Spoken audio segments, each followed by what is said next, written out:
mystery is my hobby. Ladies and gentlemen, Barton Drake speaking.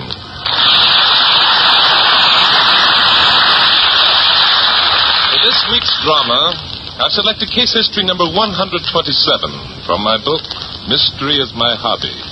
I call it Death is a Grain of Sand.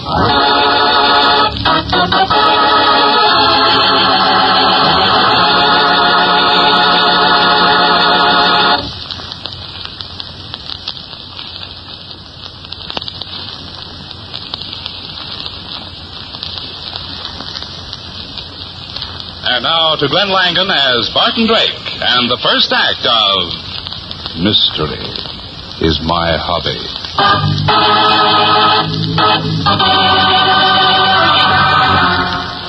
Why the good inspector had to drag me to the theater tonight of all nights is quite beyond me.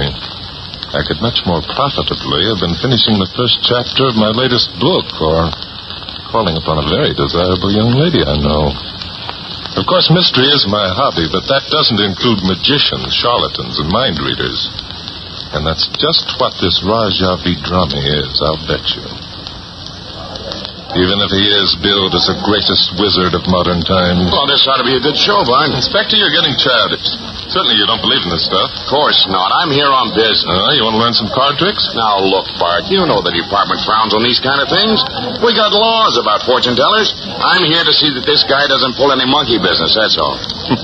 And incidentally find out how your great aunt is doing in the other world, Inspector? Now, Bart. Anyhow, they usually have some mighty pretty girls in these kind of shows. That's right. In tights. Now, be quiet. Here comes the man. Good evening, ladies and gentlemen. To some of you, it may indeed seem strange that I appear before you in this unusual capacity, but I assure you I am the same Dr. Tree who was your professor of psychology at the university. Yeah, it sounds as if the guy might be all right, Bud. Why, Inspector? A professor wouldn't give up a good job to handle a fake, would he? Maybe not. I am convinced that the Raja Hanuman Vidrami has developed the ability to control his mind, as well as the minds of others, to an extent never before known to science. That is why I left the university a year ago, to enjoy the company of this great man. I therefore take great pleasure in introducing to you Raja Vidrami. Greetings, ladies and gentlemen. I am Raja Vidrami. During the evening, I shall attempt many experiments. However, the greatest one of all will require the whole evening. I shall therefore begin it now. Loretta, if you please. You will become rigid, Loretta. Dr. T, you and I will bind her hands to her side. We will place the rigid body upon this bed of sharpened spikes. Strike them, Dr. Tree. I wish the spectators to know that they are real. Yes, Raja. We now place this sheet over Miss Loretta. Now, Dr. Tree, you will cover her completely with sand to a depth of at least 2 feet. Ladies and gentlemen, you shall see at the end of this performance that despite a complete lack of air, when we uncover her, she will still be alive.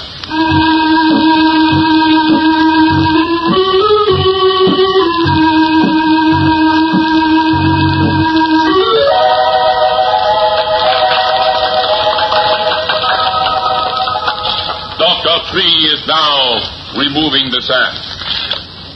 Buried in sand for 2 hours, you shall see that Miss Loretta still lives. You may remove the sheet now, Dr. Tree. Miss Loretta.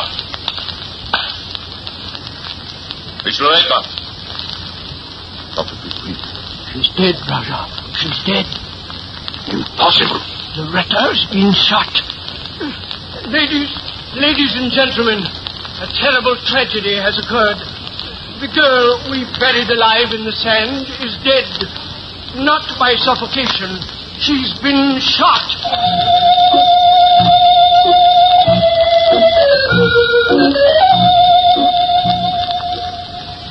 I'll pick out a couple of men and put them on the stage door, Bart. Then I'm going to call for a detail. Okay, Inspector. Raja, could we have the curtains closed, please? Yes. I attend. Well, Dr. Tree, something seems to have gone wrong. It's impossible. It couldn't be done. Death isn't very pretty, is it, Doctor? Well, the Raja can at least close up the curtains. The Raja can do anything. Yes, except bring this poor girl back to life. Help me turn her over, Doctor. Maybe we can find the wound. Yes, of course. Thanks. We'll set her down here, off the spikes. That's better. Yes, indeed. It's terrible, sir. A gaping hole in the back of her head. Bullet still in the brain. It couldn't happen. It couldn't. Yes, but it did. Let's take a look at this bed of spikes. Well, there's nothing... What's this? What, sir? This bent metal tube running to this spike. There's a mouthpiece on the end of it. Well, it's... There. I'll pull it out of the spike. Well, this particular spike is hollow. There's a hole barred in the stage just under it. There are two other holes slightly larger right alongside of it. Well, Dr. Tree, this exhibition was a fake, wasn't it? What do you mean? All the time the girl was lying buried in the sand, supposedly in a trance, she was breathing through this tube. But she had to breathe, of course. The whole thing was a fake. That's a funny thing, Dr. Tree. Even I was tempted to believe it was real, and you completely fooled the inspector. Well, why not? I staged it. So far, I've been able to fool all the great authorities. Well, never mind. Who was backstage, Doctor, during your act? Only the girl, Mildred, Raja's other assistant. You saw her yourself. Yes, she was quite alluring. There's one thing I think you should know, Mr. Drake. This girl here, Loretta, was my wife.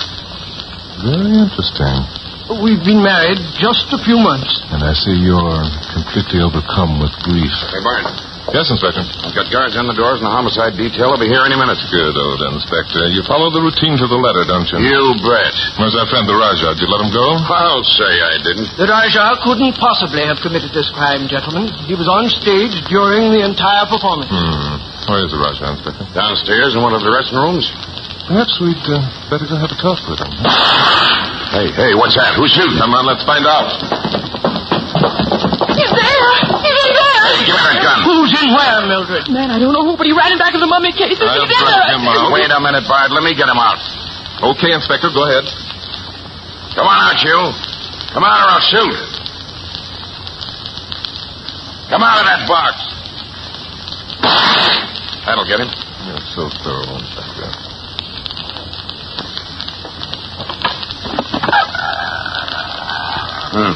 Nobody in there. I'm sure I saw somebody. I'm sure I did.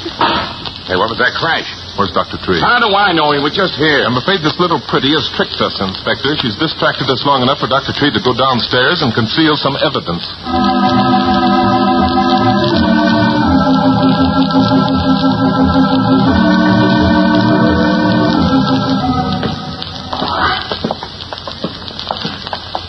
Well, Dr. Tree, coming up again? I was down here looking for evidence. Uh-huh. And why did you expect to find some evidence down here? It's obvious, isn't it? Loretta was killed while she was lying on her back, buried in the sand. She was hit in the back of the head. This is the only place the shot could have come from. What evidence did you find, Dr. Tree? None whatsoever. I even moved our wardrobe trunks. What was that crash we heard? One of the trunks got away from me as I tipped it. Dr. Tree, there's something that's bothering me considerably. Yes, Mr. Drake? Your emotions. You seem to be holding them singularly in check for a man who's just seen his bride lying in front of him, dead. Thank you, Mr. Drake. I have learned a great deal from the Raja. Yes. Sublimity of the mind. Well, Inspector, as long as we've come this far, we might as well go down and take a look for ourselves. But I assure you there's nothing to be found. Come on.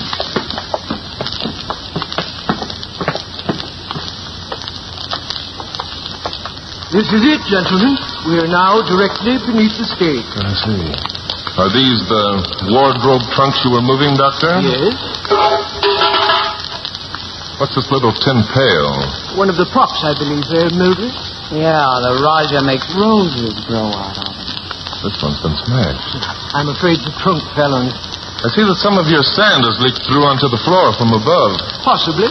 There are several holes in the stage. Hey, Bart, come over here. Yes, Inspector? Here's where the murder was committed. Yeah? How?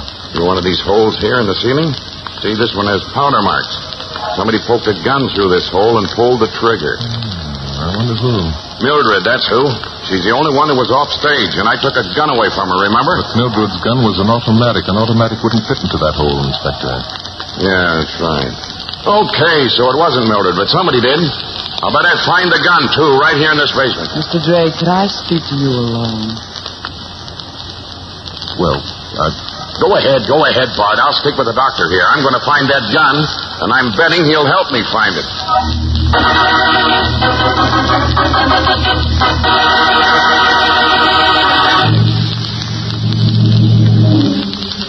Bart. Mind if I call you Bart? Why not? Bart, you believe love is overpowering? Are you trying to tell me that this is a crime of passion? God, me loves everything. It has its points. Just what do you want to talk to me about? Well, you're more the romantic type than the inspector. Why? I could go for a guy like you. It's pretty easy to go for yourself. I'm an awful jam, Bart. Really? Bart, kiss me.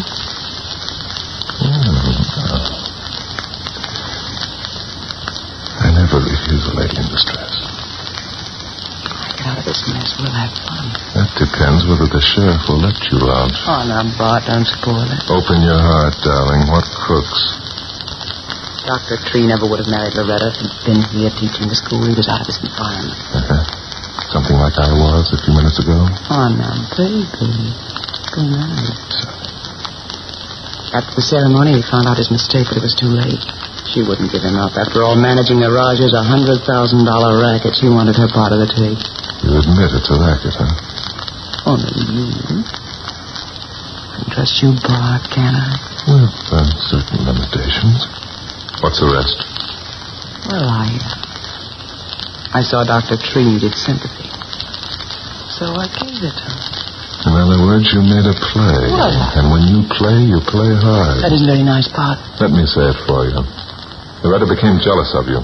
She became so jealous that the doctor felt he had to kill her. You know better than that. Dr. Tree was on stage all evening. That's so. Then Loretta became so jealous that you had to kill her. You weren't on stage all evening. That's the kind of conclusions I thought the inspector'd make. That's why I wanted to talk to you. It's a very simple matter to find out if you fired the gun. Those things leave powder marks embedded in the skin of your hand.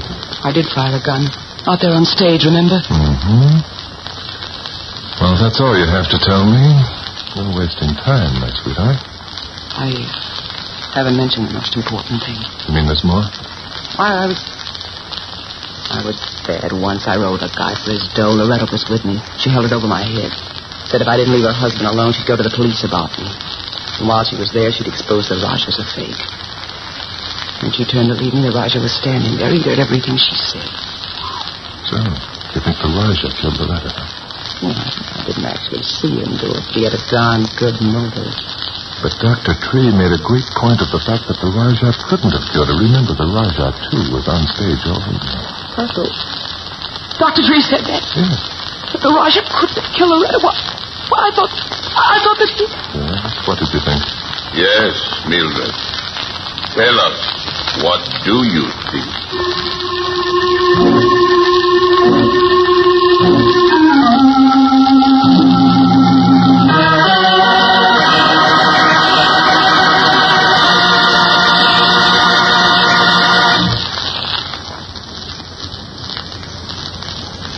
And now, back to Glenn Langan as Barton Drake and the second act of... Mystery is is my hobby.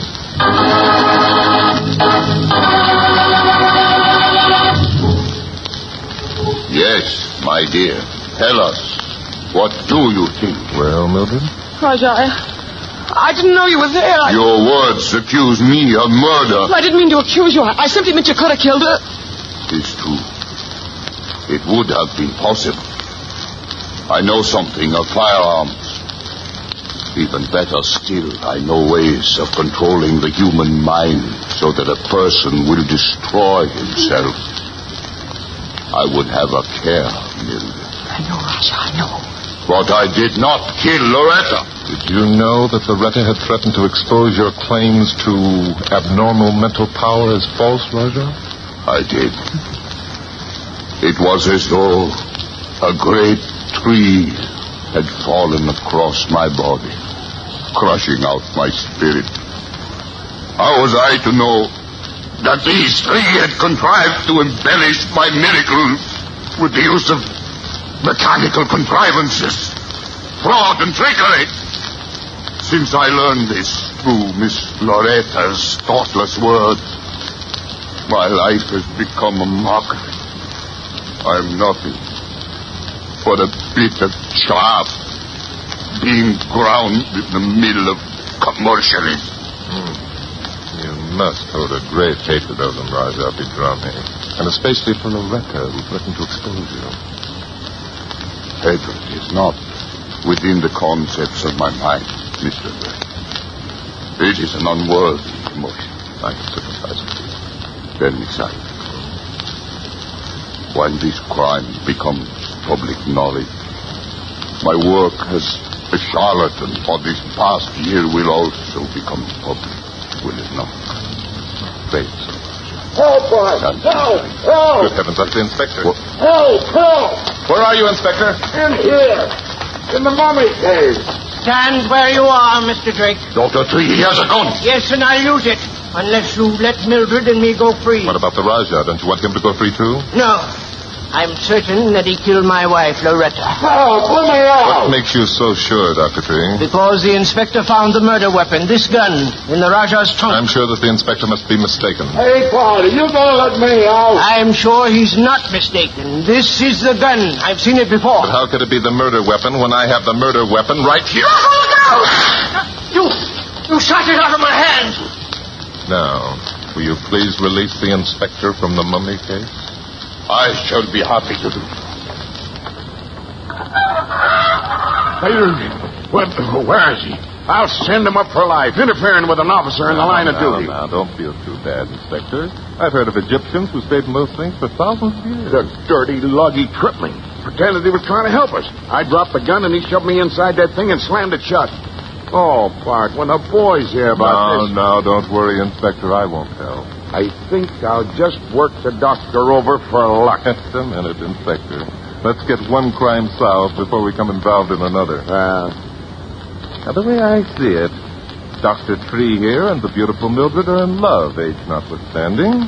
Each seems to be afraid that the other did the killing, and each is trying to protect the other. I can get results quicker with the heel of my hand. I'll make the doctor confess, but quick. I'll save you the trouble, Inspector. If you all come out onto the stage, I believe I can now reconstruct the crime.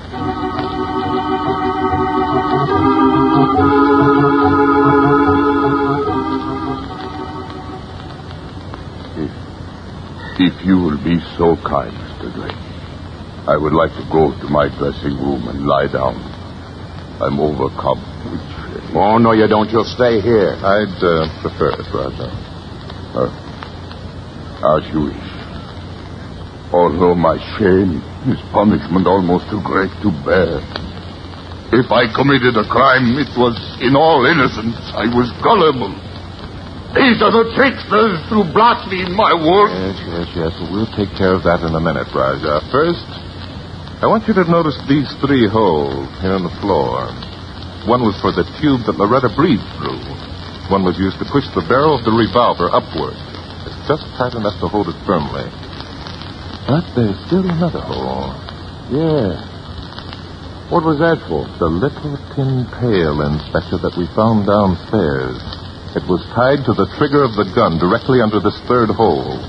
So when the sand was shoveled in over the girl, some of it ran through the hole and into the pail. When the bucket gained sufficient weight, naturally, it pulled the trigger of the gun. Well, I'll be darned. What didn't I think of that? You will when you tell it to the boys. Incredible. What I want to know is why we didn't hear the gun go off. Oh, Inspector, how could you? The gun was under the stage. It was also covered by Loretta's body and over 2 feet of sand. A perfect setup.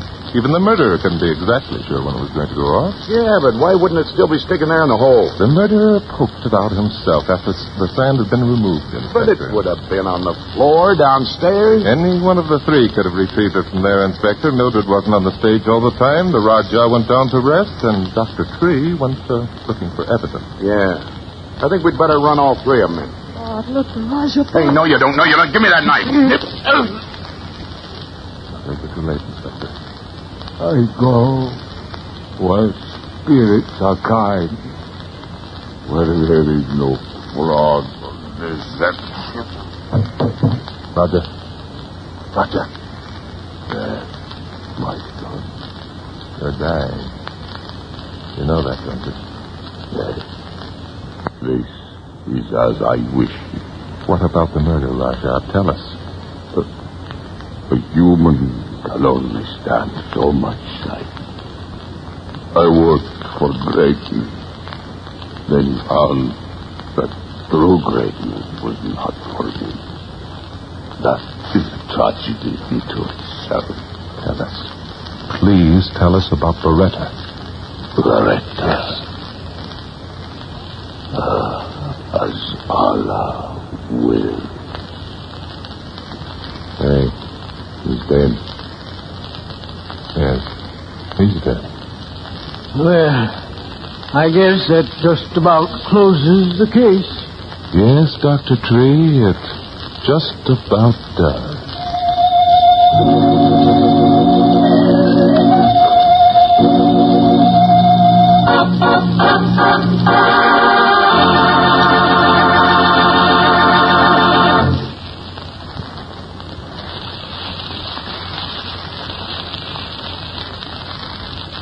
And now, back to Glenn Langan as Barton Drake in Mystery is my hobby.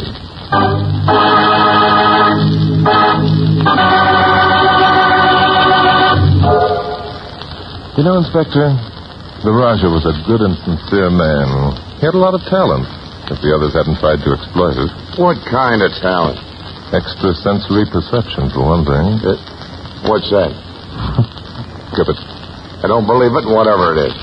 Don't tell me that he gave you some kind of a thought transfer that made you tell me to arrest Dr. Tree for Loretta's murder. Or maybe you read his mind. No, Inspector. It wasn't a thought transference. In fact, it was Dr. Tree's complete lack of thinking that put me on the right track. Yeah? Yes, I'm afraid so.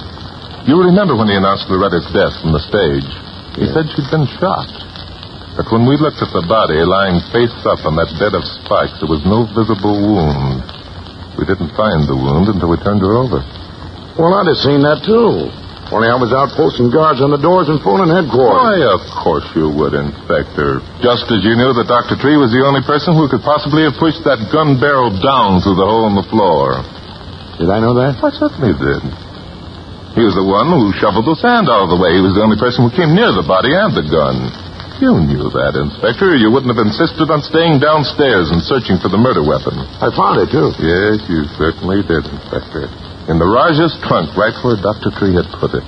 I'm good, ain't I? Yes, you are. You certainly are. It was you who also pushed the trunk aside, Inspector, that trunk that Dr. Tree used to hide and smash the little tin pail, which was attached to the trigger of the revolver. That was easy. Oh, I know. It was you, though, who found the little pile of sand. Mm-hmm. You know, Bart, love is a terrible thing. Oh, Inspector, don't tell me that you're down on love. I am when it makes a guy kill his wife because he wanted a babe like Mildred. Mildred isn't so bad, Inspector. You can blame greed just as much as love. Loretta hung on to the doctor not because she loved him.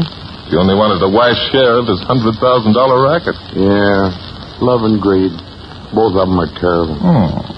Hey, Bart, remember, You promised that you wouldn't tell the boys down at headquarters about me being locked up in that mummy case. Oh, Inspector, of course I won't. I don't get any pleasure out of telling the world that a man is a fake.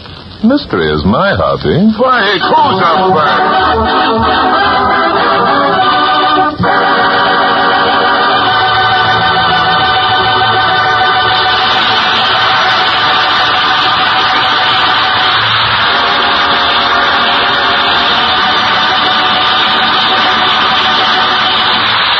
Langan will return in just a moment.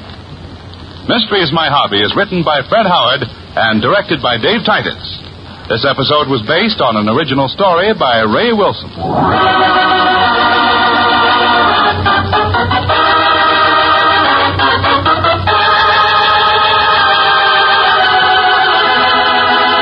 Our original music was composed and played by Len Salvo. Included in our cast were Ken Christie as Inspector Denton, Junius Matthews as Dr. Tree, John McIntyre as Raja Vedrami, and Betty Lou Gerson as Mildred. The events depicted in this story were entirely fictional, and any resemblance to actual places or people, living or dead, is purely coincidental. And now, here's Glenn Langan with a word about next week's story.